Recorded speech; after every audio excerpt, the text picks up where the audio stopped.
Hey everybody, it's Michael, Bay Area Hiking Guys, giving you that information, that knowledge, and that confidence so you can go out there and hike with the confidence.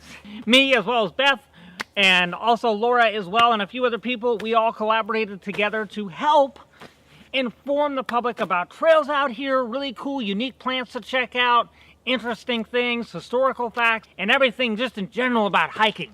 So let's go ahead and start on the topic today, which is mountain lion, the real hidden truths about them, and should you fear them? All right, guys, stay tuned. Okay, so should you fear mountain lion? What's the real hidden truth about them? And I'm going to talk about some real awesome facts about mountain lion that you definitely need to be listening to because they are so blown out of proportion from the media, from the movies. A buddy of mine would not go out and hike during night, during dusk, during dawn, when they're more active, because he was so afraid of mountain lion. And it's so blown out of proportion from the media, from Hollywood and everything. People think that mountain lion are just going to go around and attack your neck and rip it off. It's like, you know, and they've got laser beams on their head and there's just some big... It's like, that's not the case at all. So to tell you the truth, these beautiful creatures, they do not want to have any human contact whatsoever. They kind of want to avoid it with all means necessary. They don't want to be in contact with you, and they usually see you before you see them. I know they know you're there, and they only usually go out, in most cases, dawn, dusk, during night, all those times, which I like to call the golden hour when photography is really at its prime, and that's when they're out. From my own personal experiences, I ran into them 4 times, and I hike all the time. I'm a big avid hiker in the Bay Area, and Beth has run into it once. So just that being said, now we got someone doing some chainsaw work out here. Sorry about that, guys. I got some chainsaw activity. Let's hope they take a break. I gotta like disappear. And oh, now they're using a jackhammer. That's great.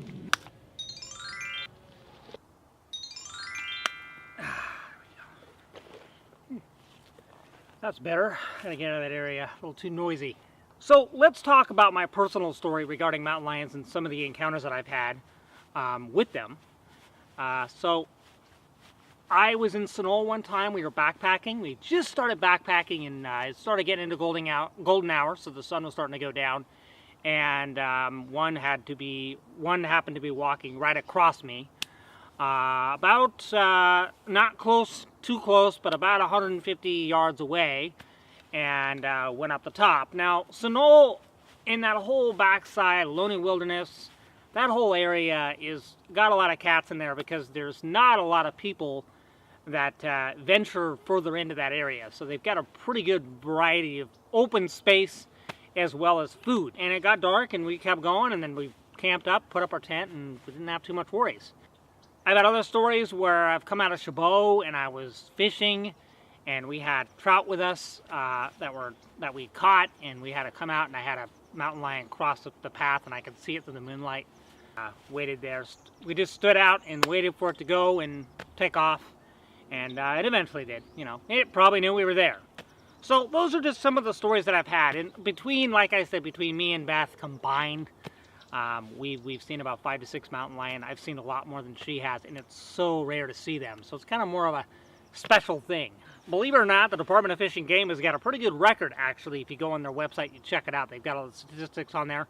A lot of kills actually, or attacks actually happen more in the south than they do over here in the East Bay. There has been 16 attacks for mountain lion in the state of California, and from that 16, there is 4 that have been fatal. 1890s. So that, just think about 1890. That goes back ways. Is there a cougars in California, and what is the status on how many there is? 4,000 to 6,000 in the state of California. That's a lot of kitties. And you know, cats do produce quite a few young. The males tend to get about to be 7 to 8 feet long, and then they'll range to about 140 to 200 pounds, and then the females are a little smaller. They're about 6.5 feet long, and then they're ranging into about 90 to 130 pounds. So they're a little smaller. They've got small heads on them. and determine a mountain lion, because a lot of people make the mistake and they see a mountain lion, it's really actually a raccoon or a bobcat. Bobcats always get confused, and bobcats have that little small little bobby tail. I run into those a lot more often than I run into cougars.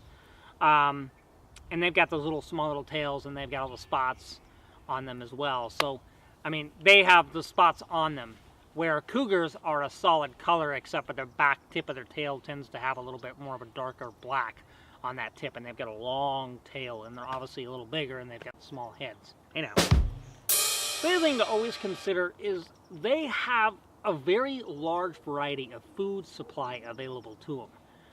No, it's not somebody from Jurassic Park dropping down food supply from a helicopter. It's actually just what we have around us. So if you look at the introduction that the Spanish and the Europeans, all those good fun people, brought to the state of California, and their influence and impact that they had within the state. And one of those big impacts was the introduction to turkeys and as well as pigs. Now, in these pictures, you can see that there is a significant amount of turnaround in the soil. That's pig. Pigs tear up the soil all around here all the time. It's actually being a bit of a problem. The State Department's doing everything they can to contain the conditions of trying to bring down the pig population, because there's a lot of them. Especially when it starts raining, you always see them hanging out. A lot of those cages that you see out in the park district, you see them a lot in Mount Diablo. A lot of people think that's what they're due for cougars, so they can go ahead and do experiments on them. But that's not the case at all. There's no Dr. No going in there and checking out the kitties. Actually, those cages are to trap pigs, to try to get their population under control. It's becoming such an issue, and like I said, you go outside and you go hiking and you see that turned soil around, especially after a rainstorm, and it's all turned around. It looks like something that, you know, someone would come out with a rototiller. That's pig. So you have a lot of pigs available, and the turkeys. That's a big one too. There's so many turkeys out in the wild right now. I mean, Beth was telling me when she was a kid, it was pretty rare to see turkeys, but people did see them. Now, it's pretty easy. So they have those birds out there all the time that people can go and check out. The turkeys are abundant, and they have that food supply available. Plus they have the deer. The mountain lions can go and take a deer if they want to. The cattle, you know, they have issues with the cattle getting attacked. Now in the state of California, after a Proposition 117. Proposition 117 was introduced in the state of California. And that introduction came in 1990, which states that no one's allowed to be killing or endangering or taking or caging of any mountain lion whatsoever. The only thing that has a consideration is if there is a fatality to a certain human being that was attacked by a mountain lion, then unfortunately the utilizing of that cat would take place. The other thing is if a farmer is having livestock that is being attacked by a cat, you need to they'll go ahead and they allow the permit to be within the farmer, and then he can go and kill the cat. Now, that permit needs to be restricted to one cat, not like he can go and just blaze the ranch away with any cat in sight. Also, a lot of these attacks that do happen within the Department of Fish and Game, when they're announced, a lot of them are so mistaken. People mistaken. But the other thing that is also to take into consideration is that the attacks are not even attacks, it's just people seeing them and then just filing that they were attacked by the cat, which is not the case at all. So, a lot of misconception happens within the media and within the public. They'll make a movie with a bunch of teenagers having a good time drinking beer and having one of those big Mardi Gras parties, and mountain lions come out of the bushes with laser beams on their heads. I mean, really? So it's you know, it's just the stuff that they come up with. You know, Hollywood, you know, blows it out there. Somebody's always scared all the time. Now, do you have to take into consideration and be aware of your surroundings? And yes, absolutely. Could it happen? Sure. If a mountain lion has rabies, the likelihood of him acting in extreme or doing things way out of his norm is possible. But that's such a small percentage of that happening. It's So let's say you get into a situation where you run into a cougar, and you know, we all go into that state of mind. It's either the fight, flight, or freeze. I always carry a side knife with me, a fixed blade. It's on my right hand side. I don't have it today. Uh-oh.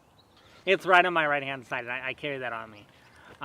Just in case something was to occur. I bring it for one of the main reasons is because I can cut an apple or cut some cheese or cut a little salami.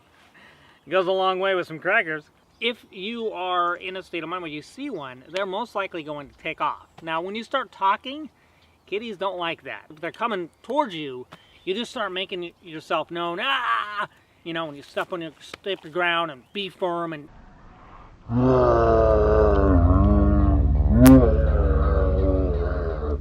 That always usually does the trick. If you get into a position to where you are being attacked, you want to fight as best as you can. And they actually tell you that.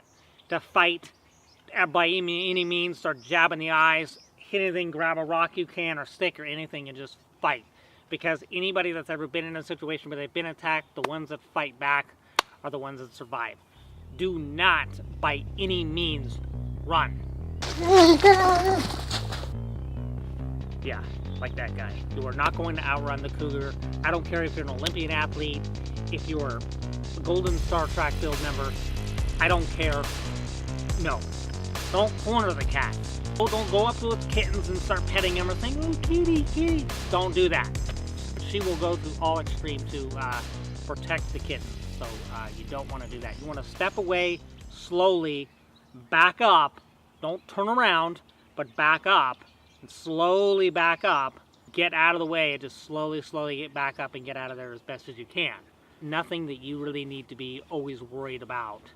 Be on the alert. It's always good to be, be aware of your surroundings. It's always important.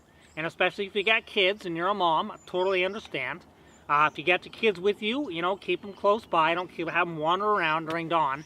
Those cameras that are attached to trees, those are usually there to identify the nature and stuff that's going on within the area. And it's usually to get the mountain lion so they have images of them and they can keep tracking them and record all the mountain lion within the area. So don't mess with those cameras, leave them there. Do not fuss around with them, don't make funny faces, just leave the camera there and go your way. They have a job and they're put there and they're very expensive. So do your best to leave the cameras be. And no, it's not a geocache, so don't try to open it. For all you geocache fans out there. I'm not a big geocache fan, but I know somebody that is. If you got a dog, put them on a leash. Yeah, so if you see them, don't crouch, don't kneel, don't do anything that's going to make yourself appear like you are, prey. Do not be afraid. Don't, let that prevent you from going out and having a good time or doing a moonlight hike. Because it's, bring somebody with you. If you have insecurities, bring somebody with you. Start talking, having a good conversation. I mean, we got all kinds of stories to talk about, right? I could talk on for hours here. Come on. Be aware of your surroundings, but it's not as bad as people think it to be. It's not this big media thing. They blow it out of proportion, believe me. Remember Y2K? Yeah, that went well, didn't it? When finally the new year hit and it was 2000, everybody was going nuts and building bunkers and all that other good stuff and shopping at Safeway and buying everything in the aisle. Yep, I understand that we're still fine. And my computer runs great. All right, so some of the misconceptions that a lot of people say that have told me, like I always go hiking, so you're bringing a shotgun, right? Yeah, I brought my shotgun, my 12 gauge, and I'm also bringing my blowtorch. No, I'm not. This is not 1906. No, do not bring out a shotgun. At you, believe me, you kill a mountain lion, you're gonna be paying a hefty fine. Somebody told me one time, well, they don't go out into residential zones. They know to stay within their border and they won't go out in residential zones. That is a load of pooey. All right, that is a big load of, well, it's a load. Because it's not true at all. That's not the case at all. They'll go off in residential zones. I mean, Alameda's had a few sightings of them. So, not the case. There's not like some border like, oh, this is, there's a border here. Yeah.